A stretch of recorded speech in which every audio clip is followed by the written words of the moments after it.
Good morning. Thanks for showing up again to see what I have to say on the electric bison. This little flashlight I got as a gift from a friend of mine, David Williams. It's a great flashlight. Amazing the technology that's out there now. I have the lights out here in this room, so when I turn this light out, we're kind of out of luck.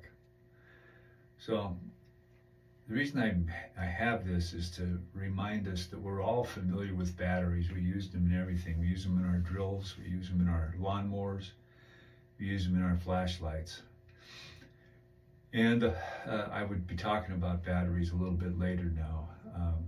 So it's not that complicated. Basically, we've been trying to put our house onto a battery in case the electrical system goes out. And there's a story I used to enjoy when I was a kid. They would tell it up in Butte about Pat and Mike, the two Irishmen. Pat was standing up on the side of the Butte Hill with an 8-cell flashlight, and he was shining it out into space. And he was just, you know how they are. There's a beam of light that goes like a searchlight out into the dark. And he said to Mike, "I'll bet you can't climb out on that light beam." Mike said, "Well, sure I can." Pat says, "No, you can't do it." And Mike says, "Yeah, I can climb out there." And he says, "Why don't you then? Get up there and climb out on it."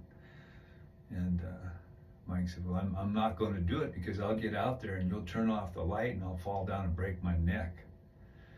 Well, I used to think that was pretty funny, but there's a lot to that. Electricity is a pretty fragile form. It's an intermediate energy form, and we use it in a lot of ways. And it's very expensive to make. The big power plants, whether they're nuclear or they're wind or water or coal or natural gas, it's all expensive. And it's expensive to do what we've done here to give ourselves a little bit of a backup. But the thing about electricity is, even though it's expensive, there's an imperative attached to it. And the imperative is that when you get electricity, you can use that energy form for just about anything. You use it for your computers, use it for the movies, use it for radio. And when you have it in the right electricity-based technology, it reaps huge benefits. The benefits are far greater than the cost. And so that's why everything's been electrifying. It's not just that we're lazy, though we are. I am. But it's just got a lot of benefits. And so we find ourselves out on that light beam. And in the smoke jumpers, we always had a saying that once you get out of the airplane, you parachute out of the airplane for a fire. First thing you do once your chute opens up is you look up over your head and you check your canopy to make sure there's no line overs or no malfunctions, so forth. And that's what I've been doing this last couple of weeks, is checking our canopy so that we have that safety in place in case we don't have the electricity that we take for granted from our centralized electrical system. And this, I'm doing this for everybody, not whether you're a Democrat or a Republican, or it's for everybody that values their own independence and their ability to do their life the way they want. And that means each of us is going to have a different level of electrical usage. Some people have businesses that absolutely rely on electricity. And there are some institutions that have to have it. Hospitals have to have uninterruptible power supplies. Big insurance companies, command and control centers.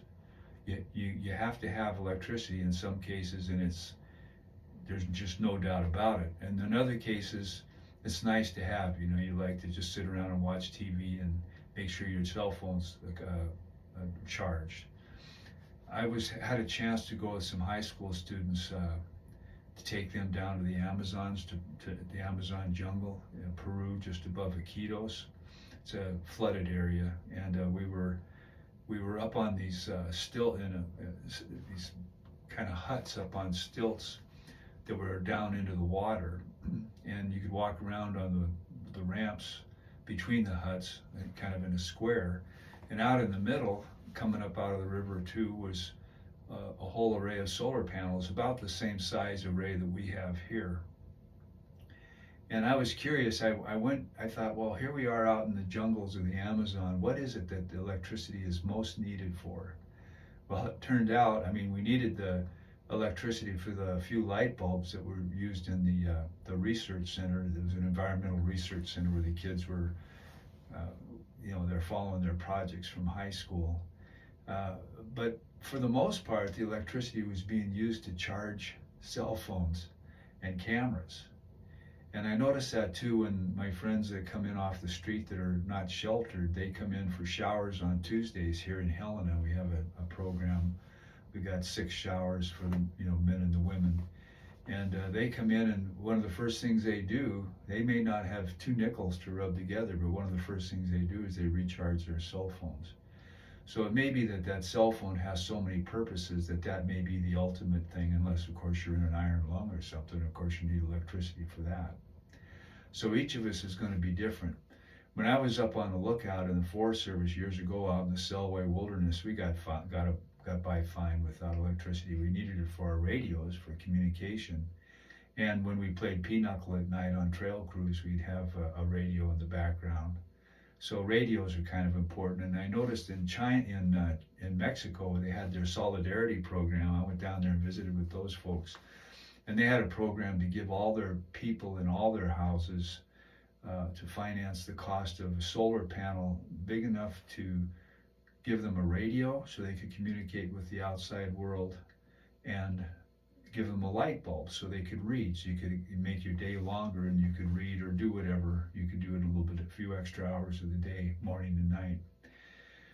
But I've taken you through what we think our essential uses are. We can get by without them. We've got camping gear.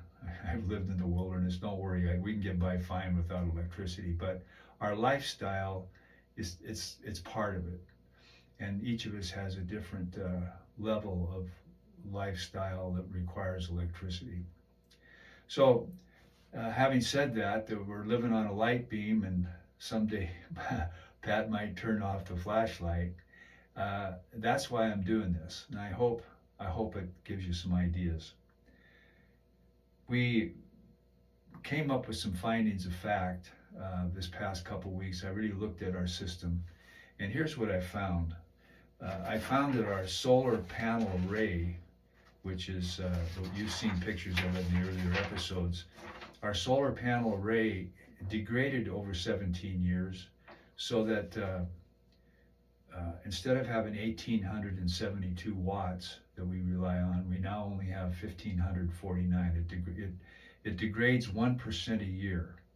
So we have 17% less electricity generating capability on our solar array after 17.25 years.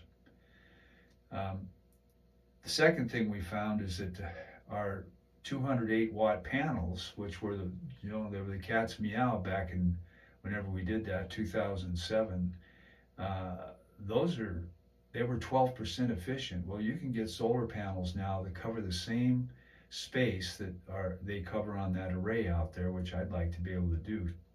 You can get solar panels that are 24% efficient, twice as efficient. So that's good news. I don't know how much they cost. We're going to watch this whole thing over the summer to see how the summer sun it affects this whole system, and then we'll make a decision on how to spend our limited funds. And of course we'll pay cash, because we'll want to pay cash. We don't want to pay any finance charges. Make sure we own it free and clear. The other thing we found is that over the 17.25 years, when we started, we had 154 kilowatt hour load for a month. And that's two people living in a house that had gas for some things, natural gas. And there's houses here in Montana that would have a very difficult time having that small a load, 154 kilowatt hours. And we got that off our budget billing back before we had net metering. And I think it's safe to say that most houses in Montana, homes, use much more than 154 kilowatt hours an hour, and if you're a month.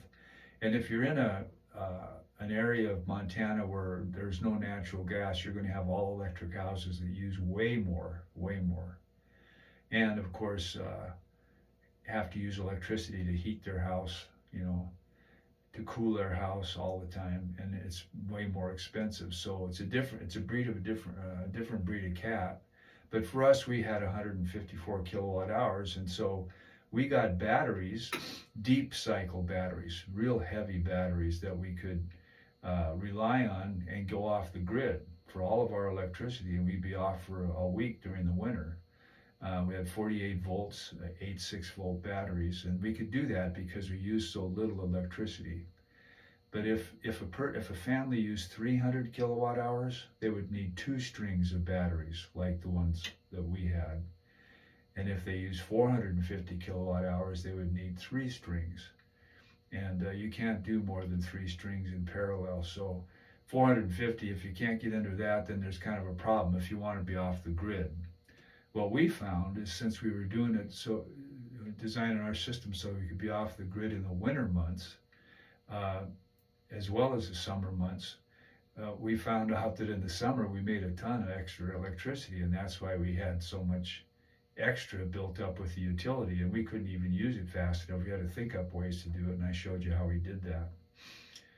But one of the things we did is we decided, well, we're going to put the electricity on the grid and leave it there and see what we do with it. And you've seen what we did, but that's why we got on to net metering.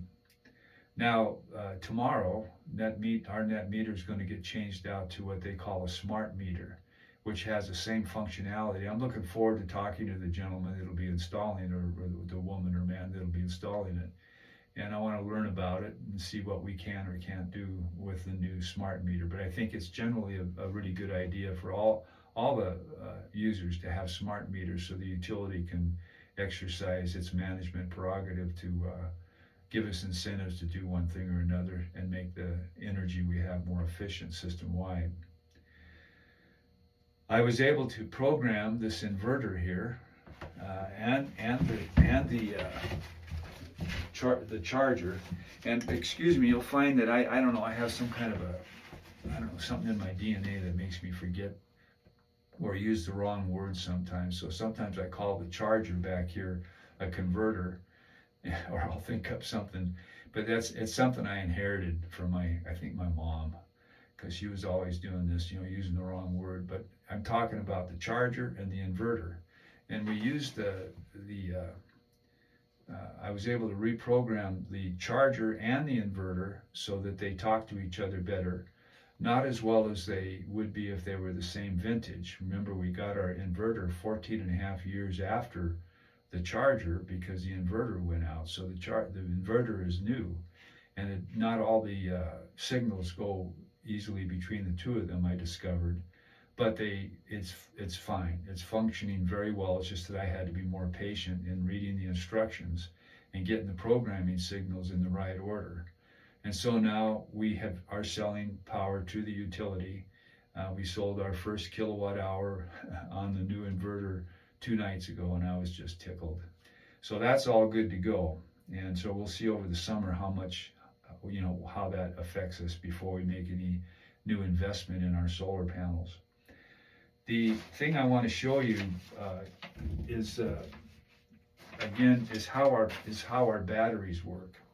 And so it's no big mystery. Now again, here's another battery powered thing. This is battery powered screwdriver. I use that to take the screws out of this battery box that I built. I built it all on my own with one piece of wood, and it's held together with 8 screws, which I just took out. And it contains the batteries we bought to replace those deep cycle batteries, because we didn't need them anymore, and after 14 years they were pretty well wore out. They'd cycled so many times that they just didn't have the oomph that you need to have. So I'm going to turn the real lights on here and turn this off, and I'm going to show you these battery systems. I used to come out here every month and check every cell in every battery, 24 cells. and I would check to see what the water was like in there, and if it wasn't enough water in each cell, I would replace it with distilled water, which I buy down at the grocery store. And I didn't have to take this apart, I just took the top off. But I want you to see how these work, or what they look like. So this battery box was built for those bigger batteries. They were about this tall, you know, they're about over 17 inches tall. And I put this plexiglass over it to keep any hydrogen that might discharge from the recharging from coming in here to where we are. And then there's a sparkless fan that evacuates all that hydrogen out of the battery box to the outside. And the city made us required that we put a screen over the exhaust up here so any birds wouldn't fly up in there and plug it up. So 3.5 years ago, when we replaced this inverter, we took the batteries in, and Interstate Battery was just really impressed that I'd made those last 14 years, but really it's the cycles, not the years. And then we went and we got these sealed batteries. They're sealed lead acid batteries, absorbent glass mat batteries, and they're 200 amp hour. I don't have to change the water or add water to them. And we've had these for 3.5 years. There's been no problems. They have about 500 minutes of reserve, meaning that if everything went bad, we had no solar, the lights were out from the utility, we could go for maybe 8 hours. And I feel comfortable with that. And they're working fine. And also, you have to have batteries to make these two devices require that there be batteries. So this is like the minimal amount of batteries I could come up with, but enough to satisfy all the requirements. So that's our system. It's not fancy, and it certainly isn't put together by an MIT graduate engineer, but I did have help from an electrical engineer when I bought the gear from the company that I bought it from. And I hope that you'll stay tuned long enough to see what we do this summer, and I hope in some way this helps.